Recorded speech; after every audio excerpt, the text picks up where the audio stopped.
혹시 이런 경험 없으세요? 진짜 열심히 한다고 하는데 결과는 계속 제자리 걸음인 거요. 오늘은 바로 그 답답한 상황을 완전히 깨부술 수 있는 노력에 대한 관점을 바꾸는 방법, 이른바 미친 노력의 원칙에 대해 이야기해 보려고 합니다. 아마 정말 많은 분들이 이 질문 마음속으로 수백 번은 해보셨을 거예요.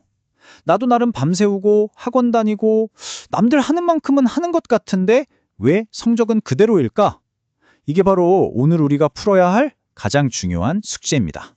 이 말이 좀 차갑게 들릴 수도 있는데 사실 이게 핵심을 찌르는 진실이에요. 남들만큼 하는 평균적인 노력으로는 딱 평균적인 결과밖에 얻을 수 없다는 거죠. 평범함을 넘어서고 싶다면 당연히 평범한 노력부터 넘어서야 하지 않겠어요? 자, 그럼 도대체 어떻게 해야 그 비약적인 성장을 할 수 있을까요? 그 전에 우리가 흔히 성적이 오르는 방식에 대해 갖고 있는 오해 하나를 먼저 깨고 시작해야 합니다. 자, 바로 이거예요. 보통 우리는 노력하면 성적이 이렇게 쭉 예쁘게 우상향 곡선을 그릴 거라고 기대하잖아요. 근데 현실은 완전 달라요. 한참 동안 아무 변화도 없는 것 같은 정체기가 계속되다가 어느 순간 갑자기 퀀텀 점프를 하는 이런 계단식 성장을 한다는 거죠. 대부분의 사람들이 바로 저 긴 정체 구간을 못 견디고 포기해버립니다. 그럼 그 결정적인 점프는 어떻게 만들 수 있을까요? 여기서 필요한 게 바로 평범한 수준을 넘어선 말 그대로 미친 노력입니다. 그냥 하는 둥 마는 둥이 아니라 나 자신을 그냥 완전히 갈아 넣는 듯한 그런 엄청난 집중과 몰입이 필요한 거예요. 특히 학생 여러분이라면 시간이 무한하지 않잖아요? 딱 지금이에요. 다른 거에 신경 쓸 필요 없이 오로지 공부에만 모든 걸 쏟아부을 수 있는 황금 같은 시간. 바로 겨울방학 1월과 2월. 이 두 달을 어떻게 보내느냐에 정말 많은 게 달려 있습니다. 좋습니다. 이제 왜 그래야 하는지는 알았어요. 그럼 이제 가장 중요한 어떻게로 넘어가 보죠. 지금부터 말씀드릴 이 세 가지 원칙 한번 잘 들어보세요. 돌파구를 만들기 위한 구체적인 실천 리스트입니다. 이게 그냥 단순한 규칙처럼 보일 수 있는데 아니에요. 사실은 하나하나가 전부 마음가짐의 문제입니다. 제일 먼저 도착한다는 건 그날 하루를 내가 지배하겠다는 의지의 표현이고요. 잡생각을 없앤다는 건 완벽한 몰입 상태를 만들겠다는 거고 점심 30분? 이건 시간마저 내 통제 아래 두겠다는 선언 같은 거죠. 특히 그 두 번째 원칙, 잡생각 없애는 거요. 이거 진짜 효과적인 팁인데 계획을 아주 그냥 미친 듯이 디테일하게 짜는 거예요. 몇 시부터 몇 시까지 무슨 과목, 몇 페이지부터 몇 페이지까지. 이렇게 시간 단위로 퀘스트를 하나씩 깨듯이 공부를 해추어 나가면 딴 생각이 비집고 들어올 틈이 아예 없어져요. 아마 지금 딱 이 생각하시는 분들 계실 거예요. 아니 근데 그렇게 하면 번아웃 오는 거 아니에요? 사람이 어떻게 그래요? 맞아요. 너무 당연한 걱정이죠. 그리고 여기에 대한 답이 어쩌면 오늘 이야기의 진짜 핵심일 수 있습니다.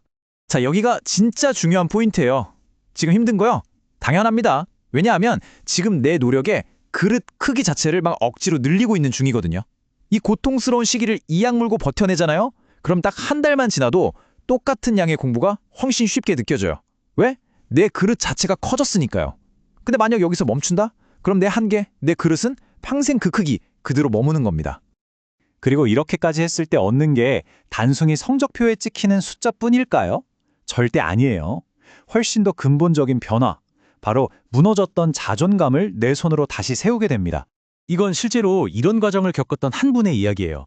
예전에는 자존감이 너무 낮아서 주변 사람들한테 늘 까칠하게 굴고 심지어 가장 가까운 가족들까지 밀어냈다고 해요. 어쩌면 우리 중 누군가의 이야기처럼 들릴 수도 있겠죠. 그런데 보세요. 그 지독했던 악순환의 고리가 어떻게 선순환으로 바뀌었는지. 미친 듯한 노력이 작은 성취를 만들고 그 성취감이 자존감을 끌어올려요. 자존감이 올라가니 주변 사람들을 대하는 태도가 바뀌고 관계가 좋아지니까 다시 공부에 집중할 동기부여가 생기는 거죠. 스스로 그 고리를 끊어낸 겁니다. 우리 노력도 재능이야 이런 말로 너무 쉽게 포기하잖아요.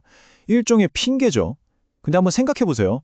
해보지도 않고 난 재능 없어 라고 포기하기엔 내 힘으로 뭔가를 이뤄냈을 때 얻는 그 짜릿한 성취감, 그 단단해진 자존감이라는 보상이 너무나도 값지지 않을까요? 자, 이제 마지막입니다. 이 모든 걸 가능하게 하고 지치지 않고 계속 나아가게 만드는 마지막 열쇠. 그건 바로 경쟁 상대에 대한 관점을 완전히 뒤집는 겁니다. 당장 내 옆에 앉은 친구, 우리 반 1등, 이런 사람들하고만 비교하고 있진 않나요? 그거 굉장히 위험한 생각이에요. 나도 모르게 이만하면 됐지 하고 안주하게 만드는 너무나도 좁은 기준이거든요. 여러분의 진짜 경쟁자는요, 바로 이 사람들이에요. 강대에서 절박하게 공부하는 재수생들, 시대인재에서 공부하는 최상위권 학생들, 그리고 우리가 이름도 얼굴도 모르는 지금 이 순간에도 전국의 어딘가에서 피 터지게 공부하고 있는 모든 수험생들, 내 경쟁의 무대를 전국으로 넓혀야 합니다. 혼자 공부하다 보면 외롭고 지칠 때가 오잖아요? 그럴 때마다 이렇게 한번 상상해 보세요. 아, 지금 이 순간에도 전국의 1등들은 나와 똑같이, 아니 나보다 더 치열하게 책상에 앉아 있겠지. 내가 유별난 게 아니라는 생각, 최고의 자리에 있는 사람들도 똑같이 이 시간을 견디고 있다는 그 상상이 엄청난 힘이 됩니다. 자, 이제 선택의 시간입니다. 2달 뒤 여러분의 1월과 2월은 어떻게 기억될까요?